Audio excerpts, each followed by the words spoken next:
सुन तो दरोगा भैया, हमला रिपोर्ट लिखाना है। अबे चोरहा का तो तीही दिखा था, का रिपोर्ट लिखवावे। वो काहे दरोगा साहब, हमन भाग के शादी करे हन, अवे के घर के मन मोला मारना चाहते।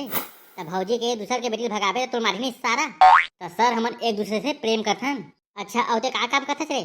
मोला के हे दरोगा साहब, मेहा छेरी चरात हूं। हे भगवान, घोर कलयुग आगे साला छेरी चरैया है पुलिस पटावत है। और हमन एक जन हन पुलिस होके डंडवा घुमत हन। ए दरोगा साहब का सूरत है, रिपोर्ट लिखबे कि नहीं लिखत? अरे बेटा भौजी के अपना कलरी काबर है रे, राह जा उठोड़ी के बयान लिखन दे। ए टुई ते आघू मा। ए टुई तोर का नाम है वो? मोर नाम साहब, मोर नाम लिली है। कस वो लिली अटेक बम दिखा था, ऐसे छेरी चरवाहा संग शादी करबे वो? कैसे करबे दरोगा साहब, मोर जवानी फड़फड़ावत रही से। अरे तो वाला मैं काबू करूँ ना, ते टेंशन मत लेना। अच्छा मतलब ते मोर संग शादी करबे? अरे तोरे ऐसा आइटम मिली के ठमन पुलिस वाला बने हैं। तो एटुआ क्या करबो?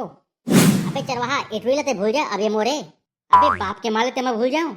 रात दिन लाइन मार के पटा हूं तब पटे है। सारा हमन पल्ली के पुलिस बना था ताकि इसने बम डोक के हमला मिले के सारा इसने पटा दे बे रे। सर मैं तोला देख लूं।